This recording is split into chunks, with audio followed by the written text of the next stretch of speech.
Hey, what's up guys? Today, I'll show you a science fiction horror film, Species, Part 3. Spoiler ahead, watch out and take care.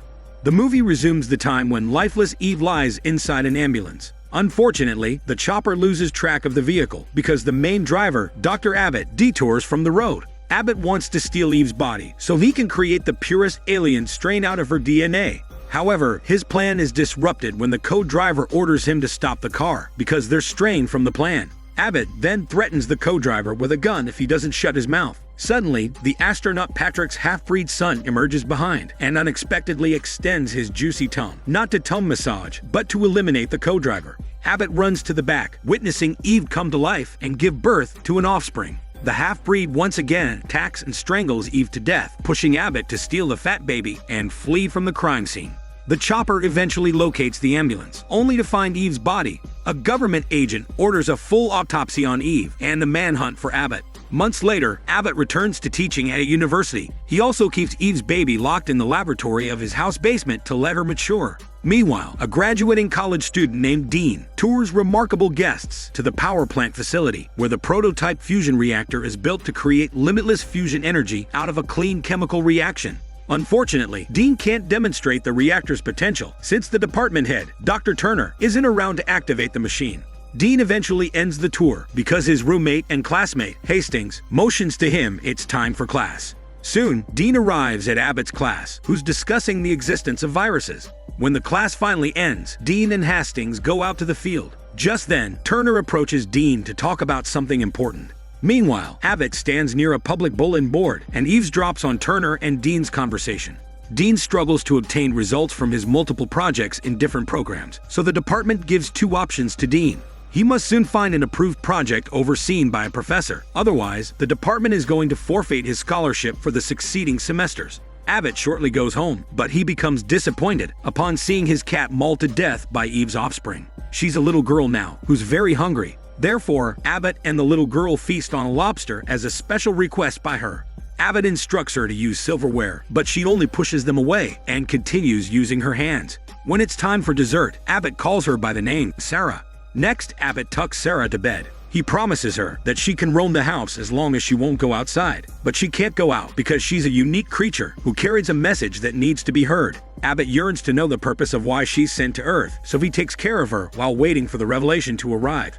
Meanwhile, the agent's fears grow after learning from the autopsy result that Eve gave birth before she died. So he needs to locate the offspring soon, before the situation escalates to another alien hunt. The following day, Abbott receives an unexpected visit from Patrick's grown half-breed son, who's apparently sick due to his swollen stomach. The half-breed needs to see Sarah, but Abbott can't tell him unless he states what for. Abbott withdraws blood from the half-breed to determine the cause of sickness. He learns it's from a simple pollen, but the reaction is too severe.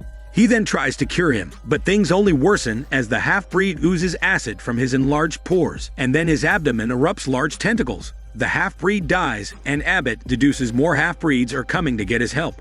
The next day, Abbott calls Dean to show the dead half-breed. While Dean examines the corpse, Abbott explains the man suffered from a flawed gene because he was an outcome of an unfortunate coupling of a human and alien, making him and any half-breed offspring defenseless against common diseases.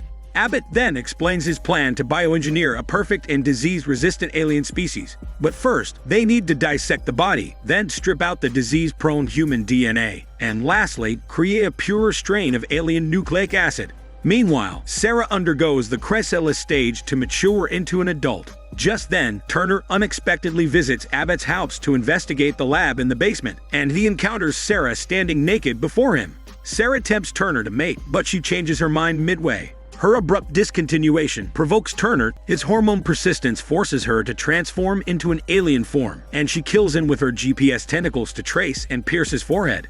Just then, Dean and Abbott arrive home and bring the half-breed's body into the house, where they discover the chrysalis shell in the living room. They search for Sarah all over the house, but only to find Turner's body. Abbott then searches Turner's body to steal his access key card and gives it to Dean. Dean wants to call the police, but Abbott convinces him that the police wouldn't believe an alien attacked Turner, and they would only suspect Dean in the end, since he was the last person whom Turner argued with before he died. Considering the risks, Dean eventually agrees to work together with Abbott as long as he gets shared credits for all the experiments they conduct. Next, Dean dumps Turner's body and his car into a nearby swamp lake. He then returns to the house, worrying about where Sarah might be. But Abbott is certain she's nearby, since they live near a university campus filled with hormone-rich men. At night, Sarah attends a college night out on campus, pushing away anyone who attempts to score on her. Afterward, she ends up meeting an old woman who offers to drive her home. During the trip, Sarah shouts to pull over at an intersection because she senses a half-breed is inside the approaching train. She exits the car to chase after the train, but she trips and the wheels sever her arm. The woman runs to Sarah in an attempt to help her, but upon seeing Sarah grow her arms back, she only drives away quickly. The next day, Sarah comes home and welcomes Dean with a tight grip on his neck. Dean explains he's not a threat, but rather a science partner of Abbott. Sarah eventually lets go of him, so Dean can meet Abbott in the laboratory. While Abbott dissects the body, he explains to Dean that Sarah is healthy because of her superior DNA. Afterward, Abbott briefs Dean on the overall information relating to their project. The first generation of alien species on Earth was bioengineered during the production of Project Athena. The first one was Syl, created with equal parts of human and alien DNA. The second one was Eve, the genetic duplicate of Syl. Their blood chemistry was toxic, which resulted in unpredictable behavior, aggressiveness, and disease-free, but they were slightly susceptible to hydrochloride solution. Next, the second generation of alien species is the half-breeds. They were only evolutionary mistakes, prone to disease and sickness conceived, simply due to the driven lust of the alien-infected astronaut father, Patrick. The third generation is Sarah, a product of Eve and Patrick, making her almost the purest alien species yet, even though she still contains small traces of human DNA. During discussion, Sarah sneaks behind them to tell them that she wants to go out. Abbott lets her go, since human genetics are far inferior to her pure alien strains, which means Sarah doesn't see humans as potential partners. They continue their study, and Dean reads the Project Athena documents. Dean mentions the scientists' mistakes in bioengineering alien species, and Abbott claims he doesn't want to repeat them all. Besides, Abbott plans to inject a half-breed DNA into Sarah's eggs and allow Sarah's human chromosome to temper the mixture. Meanwhile, Sarah meets the half-breed that she sensed from the train to attempt copulation earlier, but she abandons him after sensing he's dying. When Sarah goes home, Dean invites her to play chess. She surprisingly beats him even though it's her first time, because she learned all the moves after simply touching the chess manual. Afterward, Dean returns to his dorm room. Hastings informs him he found a mass email from a sexy woman named Amelia, who's searching for a biochemistry expert. Meanwhile, the mass email also attracts the government's attention. The agent immediately looks it up, and the system detects the terminology used in the email is similar to Project Athena. He instantly orders a thorough search for Amelia and her location. The next day in the lab, while Dean withdraws blood from Sarah, the half-breed from the train infiltrates the lab, mating with Sarah to cure his sickness. Fortunately, Abbott activates the hydrochloride gas spray installed in case of an alien invasion. Abbott then runs to safety, but Dean stays behind because he worries about Sarah. Abbott then explains that Sarah can't be impregnated because he already harvested her eggs on the first night of her maturity and keeps them inside a thermos for safekeeping. The gas soon weakens Sarah, allowing the half-breed to corner her. Fortunately, Dean interferes and attacks the half-breed, but the half-breed quickly grabs him by the ankle and bites his leg. Abbott is forced to help Dean, so he cuts the half-breed's head with a saw. Dean and Sarah escape the lab, but Abbott fails to flee as the half-breed lurches him onto the wall, killing him in the end. The half-breed eventually dies due to the gas, and Dean attempts to save Abbott. However, it's too late since Abbott's chest wound is deep. During Abbott's last breaths, he warns Dean about more half-breeds coming to obtain the eggs, and then his final request consists of creating a new generation of alien species without defects. Dean immediately goes upstairs to clean his bite wound. He warns Sarah that she's in danger, simply because the half-breeds need her eggs to live longer. But Dean doesn't want to fulfill Abbott's final request because it's too dangerous. At night, Dean burns Abbott's body in the swampy lake and shuts down Abbott's laboratory in the basement. He then follows Sarah into the campus, who attempts to mate with him, but he stops her, possibly because he is hormone frustrated. Dean shortly goes back to his dorm room. Just then, he's surprised to hear from Hastings that he stole his notes and has them sent to Amelia. He is enraged by what Hastings did because it only puts them more in danger.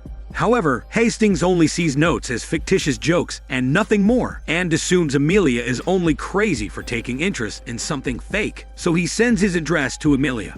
The following day, Amelia reveals herself to be real, but dying like the rest of the half-breeds. She visits Hastings in his dorm room to ask more about the experiment data he sent to her last time. Amelia appears to be sweet, but when Hastings clarifies the notes are just jokes, Amelia threatens him to do his job if he wants to live. Meanwhile, Dean is about to enter their dorm room, but he quickly hides in another room to escape from Amelia. Unfortunately, Amelia senses him fast enough to murder the woman in the hall. She stands outside the door where Dean hides, but she returns to Hastings' dorm room and kidnaps him after detecting Sarah's scent is nearby. Dean attempts to save Hastings, but he stops upon realizing that the agent is waiting for him outside campus. He proceeds to enter the car to officially meet the agent.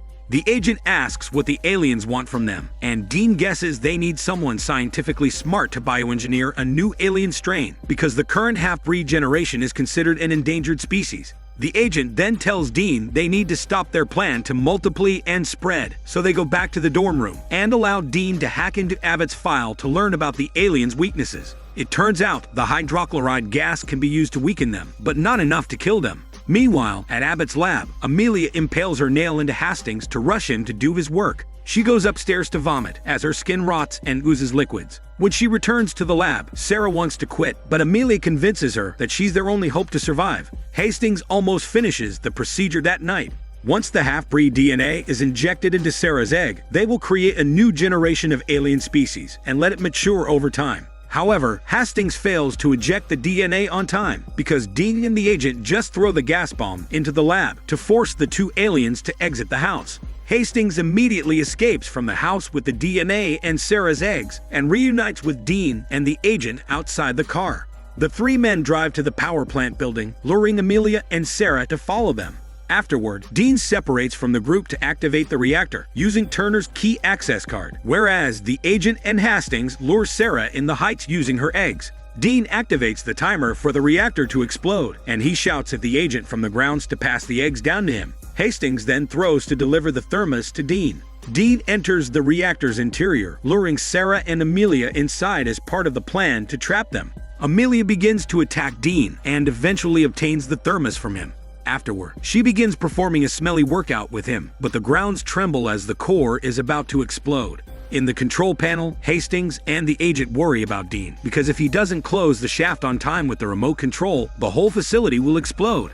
Inside the reactor, Sarah fortunately helps Dean annihilate Amelia. Sarah throws Amelia to the core, but Amelia drags her along too as she drops into the core. Dean shouts as he watches a figure plummet into their hellish death. The core is ready to explode, and Dean closes the shaft on time. The explosion causes an earthquake, but everyone is safe and secure in the facility.